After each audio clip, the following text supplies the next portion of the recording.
मैं पहले तो दो भ्रम संशोधित करना चाहता हूं। ना मैं भारत सरकार के लिए काम करता हूं, ना भारत सरकार का होकर कुछ कहूंगा यहां और कह सकता हूं, मेरा अधिकार नहीं है। I am a purely NGO type non governmental organisation, doctor Shyama Prasad Mukherjee research foundation. So I am sorry if I have disappointed you. Second is I am not a professor, मैं अध्यापक नहीं हूं।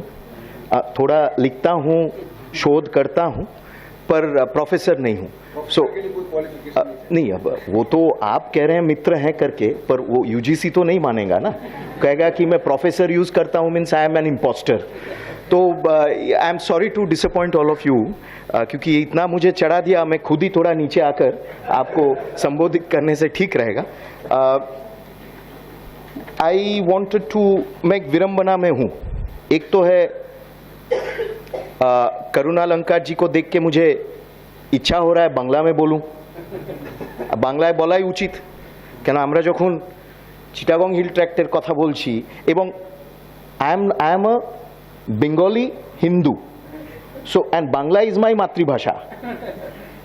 But the problem in Bangladesh today is also that you have a greater Arabization that is happening of Bengali.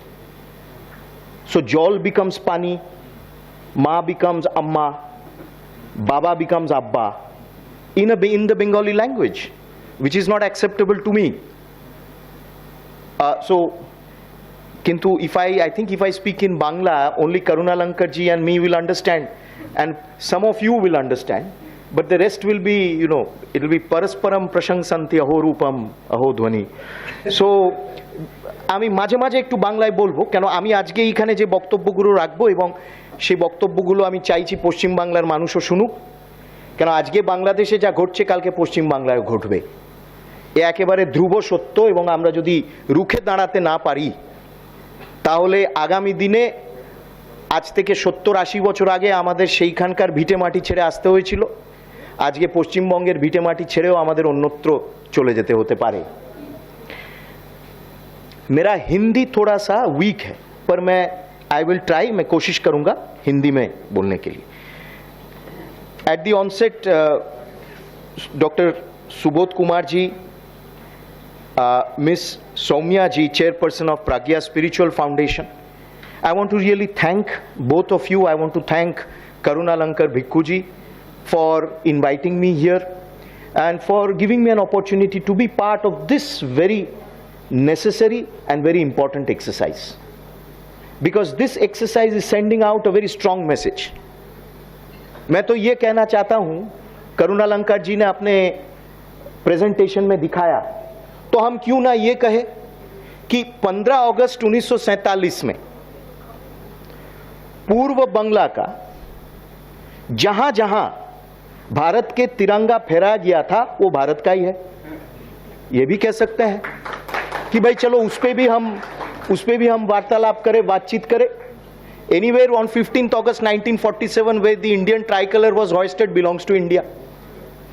And we can also say this, it is not my argument.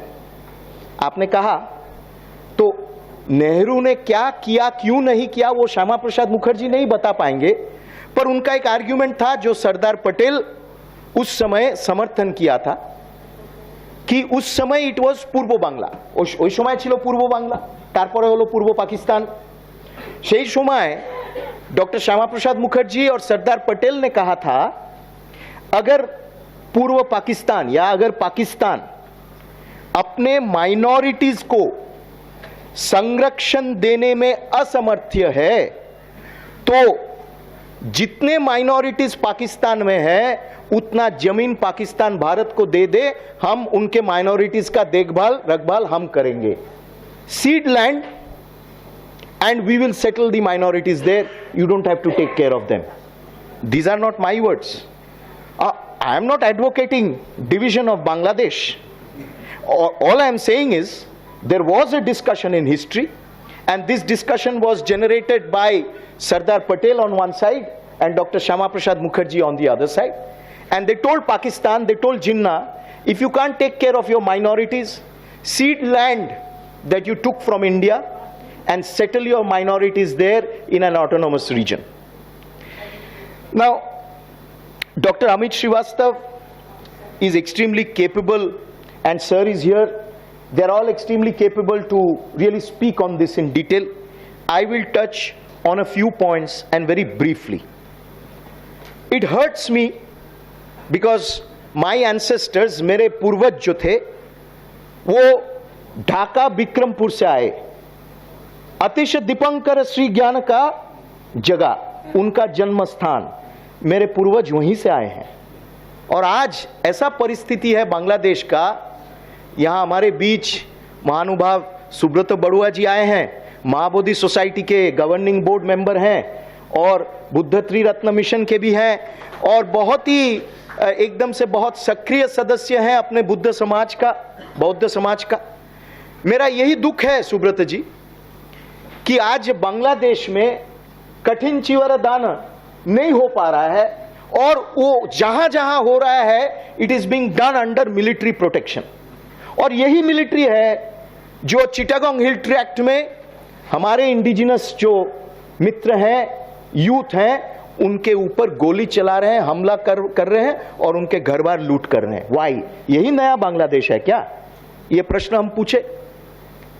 एक तरफ आप देखिए, नया भारत जब प्रधानमंत्री नरेंद्र मोदी जी कहते हैं तो ये नए भारत में पाली को शास्त्रीय भाषा का दर्जा दिया जाता है. ये नए भारत में प्रधानमंत्री खुद भगवान बुद्ध के आध्यात्मिक और सांस्कृतिक धरोहर जो है उसके संरक्षण में खुद भारत के प्रधानमंत्री आगे होते हैं. और पिछले एक दशक जहां जहां भगवान बुद्ध के आध्यात्मिक और सांस्कृतिक धरोहर रहा है, न सिर्फ भारत में, विदेशों में भी प्रधानमंत्री माननीय नरेंद्र मोदी जी एकदम प्रथम पंक्ति के ऐसे एक विश्व नेता हैं जो इसको संरक्षण दिया है. और दूसरी तरफ देखिए, नए बांग्लादेश में, मैं वो प्रकांड विद्वान का नाम नहीं ले रहा हूं, मैं तो बहुत मामूली सा एक भारतीय नागरिक हूं. कहां भाई नोबेल लॉरिएट, उनका नाम कैसे ले सकते हैं हम लोग? हम तो प्रोफेसर भी नहीं हूं. पर ये उन्होंने कहा नया बांग्लादेश, न्यू बांग्लादेश, नतून बांग्लादेश. और ये न्यू बांग्लादेश में क्या हो रहा है?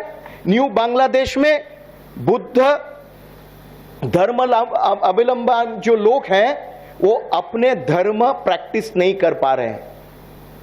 And from in the last 600 days, 100 दिन हुआ, 17 नवंबर को बांग्लादेश के एडवाइजर, मैं कभी कभी सोचता हूं को एडवाइस किसको दे रहे हैं वो? पाकिस्तान को दे रहे हैं क्या, या किससे ले रहे हैं? या चीफ एडवाइजर यानी जो एडवाइस लेगा किससे लेगा या किसको देगा, यह भी विडंबना है. And in the last 6 months, in the last 100 days, 2,500 cases were filed till mid-November in connection to July-August trial. Human rights activists, journalists, citizens associated with other organizations, faith, mainly minorities, are being targeted. Parents of victims, dead and injured, are in the dark. They do not know what has happened to their sons, to their daughters, or to their grandson or great-grandsons.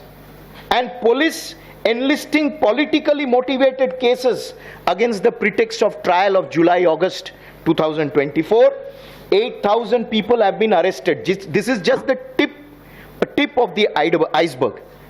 Subodh ji आपने कहा और भिक्खु करुणालंकार जी ने भी कहा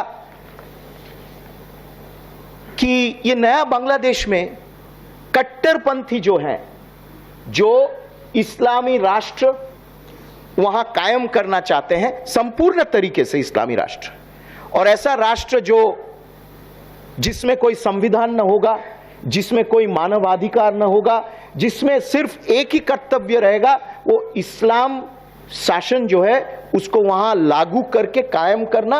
और जो अ-इस्लामी लोग हैं, जरा अमुसलमान, तारा তৃতীয় স্তরের নাগরিক, তৃতীয় দরজার নাগরিক হিসেবে থাকবে.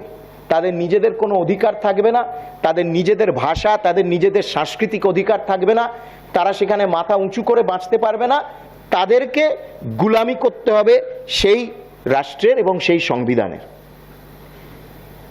और एक जो बहुत ही चिंताजनक ट्रेंड, मैं एक ही उदाहरण दूंगा। आपको याद है, मेरा बहुत व्यस्तता है, सिर्फ अपने कारण के लिए नहीं, माननीय अटल बिहारी वाजपेयी जी का जन्म शताब्दी वर्ष शुरू होने वाला है, उसके लिए एक विशेष बैठक है। तो अटल जी का याद यहां बैठ के क्यों आ रहा है? क्यों उसी समय 2001 और 2005 जब बीएनपी और जमात का सरकार था, तब नरसंहार हुआ और वहां माइनॉरिटी पलायन, उस समय हिंदू पलायन, माइनॉरिटी पलायन तब बांग्लादेश से हुआ। Sir, you must have been in the system, you know it better. उसके बाद 2005 के बाद अभी अगस्त 2024 में सबसे भयानक नरसंहार और पलायन हो रहा है बांग्लादेश से। और उस समय आपको याद होगा, बीएनपी और जमात का गठबंधन था। जमात जूनियर पार्टनर था, बीएनपी सीनियर पार्टनर था। आज पलट गया है, आज Jamaat only and only senior partner, BNP सिर्फ ऐसा ही उसके पीछे भाग रहा है। बीएनपी का कोई राजनीतिक अस्तित्व या भविष्य मैं तो नहीं देख रहा हूं। जसीमुद्दीन रहमानी आपने मेंशन किया, करुण अलंकार जी आप नहीं बोल रहे। अंसारे बंगला का चीफ, उनको क्यों जेल में डाला गया था? क्योंकि उनके कहने पे, उनके उस्कावे पे उस समय बांग्लादेश में एक के बाद एक ब्लॉगर्स का हत्या किया जा रहा था। नॉर्थ साउथ यूनिवर्सिटी कैंपस, ये north south university is one of the most radicalised private universities in Bangladesh, और उस यूनिवर्सिटी के स्टूडेंट्स ये ब्लॉगर्स को के जाकर उनका नस काट दिया। एक एक के बाद ये सीरीज शुरू हुआ। इसलिए आज हम जब देख रहे हैं कि यूनिवर्सिटी और कॉलेजेस के सामने भारत का ध्वज, तिरंगा के ऊपर ये लोग चल के जा रहे हैं, ये आज नहीं हुआ है, ये तब से ये मानसिकता पल रहा है। और जो सत्ता में थे 15 साल, काम किया है उन्होंने काम किया है, कोशिश किया है बहुत कठिन परिस्थिति में, पर उन्होंने भी नहीं ध्यान रखा कि जो कट्टरपंथी इस्लामी है संगठन है, ये धीरे धीरे वहां पनप रहे थे और धीरे धीरे उनके सारा कुछ ऑर्गेनाइजेशंस, वो लोग स्ट्रांग, वहां ताकतवर हो रहे थे। ये पिछले 10-15 साल से ये ताकतवर होकर आगे आज सडनली इन लोगों ने बाहर आया। ये जसीमुद्दीन रहमानी को छोड़ दिया, क्यों छोड़ा? ये नया बांग्लादेश है क्या? Nobel laureates government is releasing one of the most infamous, कुख्यात आतंकवादी जसीमुद्दीन रहमानी। ये जसीमुद्दीन रहमानी लिबरेटेड होके एक हफ्ता के अंदर स्टेटमेंट देता है कि बांग्लादेश के तरफ अगर कोई आंख उठाकर देखे, भारत अगर कोई आंख उठाकर देखे तो आंख नोच लेंगे, हाथ काट लेंगे, पैर तोड़ देंगे। और ये जसीमुद्दीन रहमानी कह रहा है कि पश्चिम बंगाल को मैं कह रहा हूं कि आप अलग हो जाइए भारत से। और आप मुझे forgive me, I didn't want to make this, bring in a political point, पर पश्चिम बंगाल में ऐसा एक नेत्री आज है, जम्मू कश्मीर में ऐसा एक नेत्री है जिसका स्टेटमेंट आप लोगों ने सुना होगा कि भारत में माइनॉरिटीज के कंडीशन और बांग्लादेश में माइनॉरिटीज के कंडीशन सेम है, इसलिए हमें बहुत सजाग रहना चाहिए। ये जो कश्मीर में मुफ्ती साहिबा ने ये बात कही, ये तो कश्मीर में रह रही है, भारत में रह रही है, संविधान के अंतर्गत रह रही है करके ये बात कह पा रही है। ये पाकिस्तान में अगर रहती बहुत कुछ नहीं कर सकती थी, पाकिस्तान में अगर रहती बहुत कुछ नहीं बोल सकती थी। और पश्चिम बंगाल का तो मैं छोड़ ही देता हूं बात। पश्चिम बंगाल में आज खड़ा होकर जिन लोग अपीजमेंट पॉलिटिक्स कर रहे हैं, ये कर पा रहे हैं क्योंकि पश्चिम बंगाल करके एक राज्य है, नहीं तो ये पूरा राज्य चला जाता 1947 में पाकिस्तान में। और ये जो लोग अभी स्टेटमेंट दे रहे हैं, ये सारे घुमंतु रेफ्यूजी होकर घूमते रहते थे। I want to at the end just make a few more points. You see, we have to remember this report is an extremely important report, and if you go through this report, I have done that, and if you look at from page 31 onwards, the other portion is a historical background it gives, but page 31 onwards, and my sister here, younger sister, made a very important point.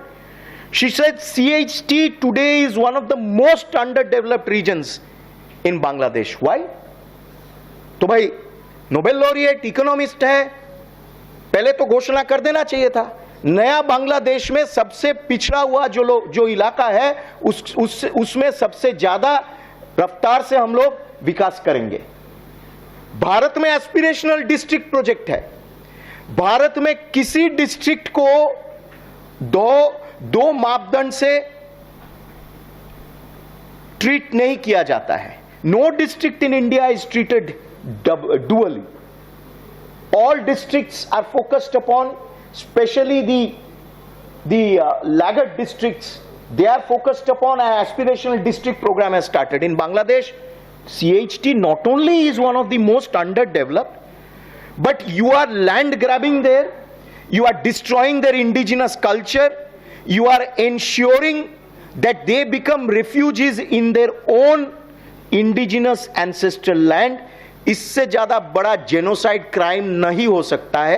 इसलिए मेरे लंबा list है मेरे पास, वो प्रश्न मैं अंत में पूछ के खत्म करूंगा। Please go through this report, the silent genocide, what is happening from September 2024। You showed in your video, you showed it. This is what is happening and my question is, have we heard any international agency और forum? कहां है George Soros भाई? George Soros को आपने देखा बांग्लादेश में? मैं तो नहीं देखा। कहां है भाई? पैसा डाले वहां, बोले यूनिस तो उनका मित्र होगा शायद। मैं थोड़ा खुल के बोल रहा हूं आज। मैं अपना संगठन का, अपना विचारधारा का सब बाहर रख के बोल रहा हूं एक व्यक्ति के नाते। Any international agency has spoken out against the atrocities in CHT? No. And this is what is happening for the last 100 days. And when Yunus was asked on 17th November in his press conference ki this is happening, he said, you know, these reports on attacks on minorities are exaggerated. चिंताविद है, intellectual. अब intellectual कुछ भी घुमाकर बोल सकता है उसे, और वो तो प्रोफेसर है, अधिकृत प्रोफेसर है। And then he says, attacks on minorities are political in nature, not religious. Sir, they are political because they are religious. They are religious because they are political. कहां से आए हैं आप कि आप इसको पूरा डिवाइड कर रहे हैं? These are his words. और सबसे चिंताजनक जो है, आप लोगों ने देखा होगा, ये वीडियो काफी चला भी, सबसे चिंताजनक है ये उपदेष्टा जो है, मुख्य उपदेष्टा के कई उपदेष्टा है, और ये सारे उपदेष्टा भारत विरोधी हैं। ये सारे उपदेष्टा माइनॉरिटी विरोधी है। ये जो आपने करुणा अलंकार जी ने, आप लोग यहां देखेंगे पेज 32 में करुणा अलंकार जी ने यह दिखाया, minority Buddhist, the interim government of Bangladesh formed several commissions for reforms in Bangladesh. One of them is the Commission for Constitutional Reforms, which was formed with 9 members on 7th October 2024. पर क्या अद्भुत है देखिए, ये 9 मेंबर्स में एक भी minority group के प्रतिनिधि नहीं है, ना बुद्ध है, ना हिंदू है, ना क्रिश्चियन है। क्यों? You are constituting Constitutional Reforms Commission. So for whom are you doing this constitutional reform? Are you doing this constitutional reform so that Hifazat-e-Islam, Hizb ut-Tahrir, Jamatul Mujahideen Bangladesh, सारे आपके जो कट्टरपंथी ऑर्गेनाइजेशंस हैं including Jamaat, they get constitutional status? और are you really serious कि constitutional reforms करके हमको minorities के हाथ उनको ताकत देना है, एम्पावर करना है? अवामी लीग को भी मैं कई बार हमने पूछा सार्वजनिक तौर पे कि आप लोग माइनॉरिटी कमीशंस क्यों नहीं गठन किया? करना चाहिए था, भारत में है। और यही लोग कहते हैं Bangladesh minority, Indian minority same condition. In here we have minorities who have become presidents of India. You have minorities who have become prime minister of India. I am not getting into how well he did, but he was prime minister, honorable prime minister of India for 10 years. You have minorities who are heading minority commissions.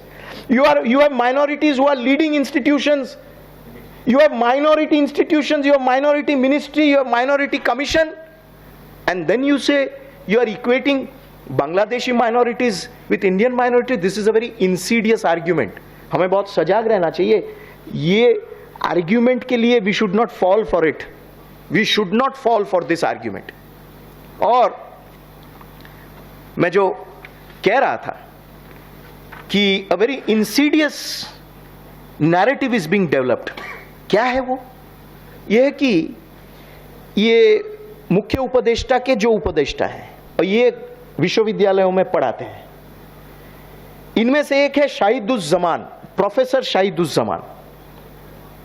ये कुछ दिन पहले military officers को address कर रहे थे.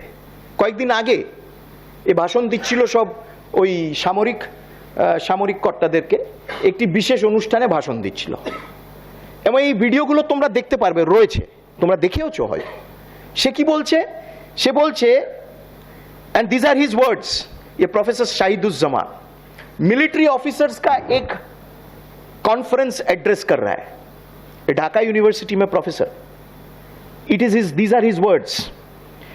Pakistan is the most reliable trustworthy ally of Bangladesh.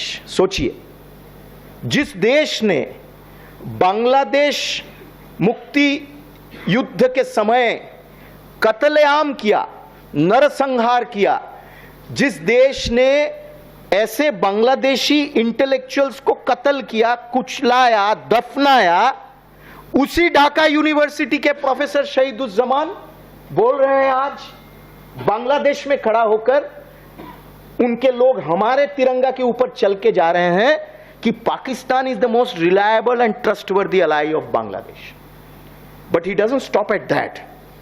He says, Pakistan doesn't want us to become a vassal state of India. यानी पाकिस्तान नहीं चाहता है कि हम भारत का एक क्या बने, वैसल स्टेट, एक छोटा सा भारत का अंग राज्य बने, नहीं चाहता है Pakistan. They will do anything to protect us from the Indians. क्या देखिए, what an irony, what an irony, sir, that today Bangladeshi intellectuals are giving certificate to Pakistan and saying that Pakistan will do anything to protect us from Indians. I mean, I think, you know, I mean, sometimes we are living in a surreal world. And ये जब उन्होंने कहा, ऐसा loud applause, कौन applause कर रहा है? वही बांग्लादेश के आर्मी ऑफिसर्स. जिस बांग्लादेश के आर्मी ऑफिसर्स के हिफाजत के लिए 1500 हमारे जवान शहीद हो गए 71 में. And the most dangerous thing that he says that Bangladesh को न्यूक्लियराइज्ड होना चाहिए. यानी बांग्लादेश को लग रहा है कि उसके पास अभी परमाणु हथियार होना चाहिए. This is new Bangladesh, a country which is surrounded by India feels that it needs nuclear weapons to defend itself.